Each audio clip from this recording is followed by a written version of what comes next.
안녕하세요, 여러분. 물된 동산 TV 에스텔입니다. 오늘은 지난 시간에 이어서 무너진 성전의 회복 어떻게 해야 할까? 라는 제목으로 여러분과 말씀을 나누기 원합니다. 성전은 하나님의 집이죠. 하나님께서 자기 백성을 만나시고 그 백성과 교제하는 것입니다. 사실 하나님께서는 이스라엘 백성에게 예루살렘 성전과 같은 크고 웅장한 성전을 지으라고 명령하신 적이 없었습니다. 다만 하나님께 성전을 봉헌해 드리고자 간절히 원했던 다윗의 마음을 기쁘게 받으시고 허락하신 것이죠. 성전과 관련하여 이사야 선지자는 이렇게 말씀합니다. 이사야 66장 1절입니다.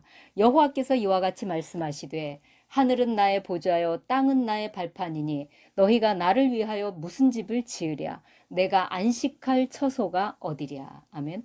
하나님께서는 하늘을 보좌 삼고 땅을 발등상 삼으시는 광대한 분이십니다.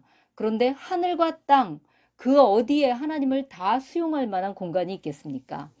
솔로몬은 가장 귀한 목재인 백향목으로 아름다운 성전을 지어 하나님께 봉헌하며 이렇게 기도합니다. 왕상 8장 27절입니다. 하나님이 참으로 땅에 거하시리이까 하늘과 하늘들의 하늘이라도 주를 용납하지 못하겠거든 하물며 내가 건축한 이 성전이오리이까. 아멘. 하나님께서는 자기 백성과 교제하고 교통하기를 원하셨기 때문에 자신을 낮추고 또 낮추셔서 땅 위의 성전으로 오셨습니다. 그런데 하나님의 백성들, 특히 지도자들은 하나님과 교제하는 것에는 관심이 없었습니다. 그들에게 성전은 하나님을 만나 교제하고 교통하는 곳이 아니라 성전을 이용하여 이득을 취하고 성전에서 나는 것들로 배불리는 것이었습니다. 제사에는 관심이 없고 제밥에만 관심이 있었다는 것이죠. 형식만 잘 갖췄을 뿐 그들의 마음은 하나님에게서 멀었습니다. 지도자들이 그러하니 백성들도 다리 절고 눈먼 것들을 가져와 희생 제물로 바쳤습니다. 이사야서 66장 2절입니다. 나 여호와가 말하노라 내 손이 이 모든 것을 지었으므로 그들이 생겼느니라. 무릇 마음이 가난하고 심령에 통회하며 내 말을 듣고 떠는 자 그 사람은 내가 돌보려니와. 소를 잡아 드리는 것은 살인함과 다름이 없이 하고 어린 양으로 제사 드리는 것은 개의 목을 꺾음과 다름이 없이 하며 드리는 예물은 돼지의 피와 다름이 없이 하고 분향하는 것은 우상을 찬송함과 다름이 없이 행하는 그들은 자기의 길을 택하며 그들의 마음은 가증한 것을 기뻐한즉. 아멘. 온 세계의 모든 만물이 다 하나님의 것이고 숲속의 모든 동물들이 다 주의 것입니다. 그러므로 희생 제물은 물론 그 어떤 선물도 물질 자체로는 하나님께 아무런 가치가 없다는 것입니다. 하나님의 관심은 백성들이 바치는 제물의 크기나 헌금의 액수에 있는 것이 아니라 제물을 드리는 자들의 마음 중심, 마음의 태도를 보시고 그가 가져온 헌물을 받으신다는 것입니다. 하나님께서 아벨의 제물을 연락하시고 가인의 제물을 물리치신 것은 제물을 드릴 때 가인의 마음이 하나님 보시기에 악했기 때문이죠. 가인이 하나님께 합당하지 않았기 때문에 가인도 받지 않았고 그 제물도 받지 않으신 것입니다. 하나님께 예배할 때 백성들이 자기 죄와 허물로 인하여 가난하고 통회하는 심령으로 죽게 나왔는지 아니면 온갖 죄를 지으면서도 뻔뻔스런 낯으로 많은 예물을 가져와 자기의 헌신을 과시하며 성전에서 영향력을 행사하려는 심산인지 다 보고 계시는 것입니다. 사실 하나님께서는 이스라엘에게 처음부터 희생 제사를 요구하셨던 것이 아닙니다. 하나님께서 출애굽 당시 그들에게 요구하셨던 것은 희생 제사도 아니고 십계명을 지키는 것도 아닌 단지 하나님의 말씀을 잘 듣고 아브라함처럼 순종하는 것이었습니다. 하나님 앞에서 그것이면 되는 것이었습니다. 율법이나 희생 제사 제도는 그들이 범법함으로 더하여진 것입니다. 예레미야서 7장 22절입니다. 사실은 내가 너희 조상들을 애굽 땅에서 인도하여 낸 날에 번제나 희생에 대하여 말하지 아니하며 명령하지 아니하고 13절 오직 내가 이것을 그들에게 명령하여 이르기를 너희는 내 목소리를 들으라. 그리하면 나는 너희 하나님이 되겠고 너희는 내 백성이 되리라. 너희는 내가 명령한 모든 길로 걸어가라. 그리하면 복을 받으리라 하였으나. 아멘. 그러나 그런 하나님의 뜻과는 달리 이스라엘 백성들이 계속하여 말씀을 거역했기 때문에 희생제사와 절기, 또 까다로운 율법 조항들을 세세하게 더하여 주신 것입니다. 이 부분에 대해 자세히 알고 싶은 분은 하나님께서 이스라엘에게 율법을 주신 이유라는 챕터를 참고하시기 바랍니다. 크고 광대하신 하나님께서 이 땅에 보좌를 두기 원하시는 곳은 크고 웅장한 성전이나 고급스런 최신식 건물이 아닙니다. 또한 온갖 악기를 동하는 호화로운 예배가 아니었습니다. 그것은 사람의 생각일 뿐입니다. 어떤 목회자는 교회 건물을 지을 당시 설교하기를 성전 하나 값이 전투기 값만도 못해서야 되겠느냐라고 성도들을 책망했다고 하는데, 그것은 하나님의 마음을 잘 몰라서 한 것이죠. 하나님께서는 다윗에게 성막으로도 괜찮다고 하셨습니다. 왜냐하면 하나님께서는 이 땅 위에서 거하고 싶은 곳이 사실 따로 있기 때문입니다. 그것은 눈에 보이는 건물이 아니라 다름 아닌 통회하고 겸손한 자의 낮아진 마음입니다.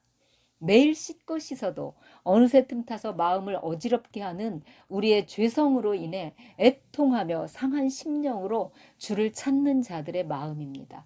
주께서 이 땅에서 하고 싶은 일은 그러한 겸손하고 낮아진 자들 안에 좌정하셔서 그들의 심령을 회복시키는 것입니다. 그래서 이사야를 통해 이렇게 말씀하십니다. 이사야서 57장 15절입니다. 지극히 존귀하며 영원히 거하시며 거룩하다 이름하는 이가 이와 같이 말씀하시되 내가 높고 거룩한 곳에 있으며 또한 통회하고 마음이 겸손한 자와 함께 있나니 이는 겸손한 자의 영을 소생시키며 통회하는 자의 마음을 소생시키려 함이라. 아멘. 다윗은 한번 크게 범죄하여 넘어진 후 고통 가운데서 이러한 하나님의 마음을 온전히 알았습니다. 시편 51편의 회개의 기도를 보면 우리가 그것을 알 수 있죠. 51편의 한 구절 한 구절이 매우 감동적이지만 이 시간에는 16, 17절만 읽겠습니다. 주께서는 16절입니다. 주께서는 제사를 기뻐하지 아니하시나니 그렇지 아니하면 내가 드렸을 것이라. 주는 번제를 기뻐하지 아니하시나이다. 17절입니다. 하나님께서 구하시는 제사는 상한 심령이라. 하나님이여 상하고 통회하는 마음을 주께서 멸시하지 아니하시리이다. 당시 하나님을 만나려면 희생 제물을 가지고 성전으로 나아가는 길밖에는 없었습니다. 그런데 그러한 율법 시대에 다윗은 어떻게 이렇게 마음의 성전을 세웠는지, 그의 영적 통찰력은 정말 놀랍지 않습니까? 그가 하나님과 얼마나 은밀한 교제 가운데 살았는지, 또 얼마나 성령 충만한 사람이었는지를 알 수 있는 대목입니다. 우리는 어떻게 주님 앞에 상한 심령으로 나아갈 수 있을까요? 때때로 통회하며 자복하는 마음으로 주께 나아가고 싶지만 잘 되지 않습니다. 왜일까요? 생활의 염려나 불평, 불만, 교만 또는 불순종으로 마음이 굳어졌기 때문입니다.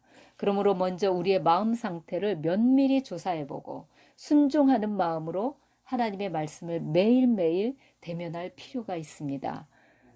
그래서 불순종한 부분들을 회개하며 우리의 죄성과 육신의 연약함을 인하여 상하고 통회하는 심령으로 주님께 도움을 구하는 것입니다. 그러면 주님께서 세리의 기도를 들으신 것처럼 우리의 기도를 들어주십니다. 또한 내 자신의 죄성뿐 아니라 우리 민족이나 교회의 죄, 또 친구나 가족들 안에 있는 불순종의 죄로 말미암아 주님께 애통하는 마음으로 나아가는 것입니다. 그러면 주님께 나아갈 때마다 애통하는 마음, 상한 마음이 있을 수밖에 없는 거죠.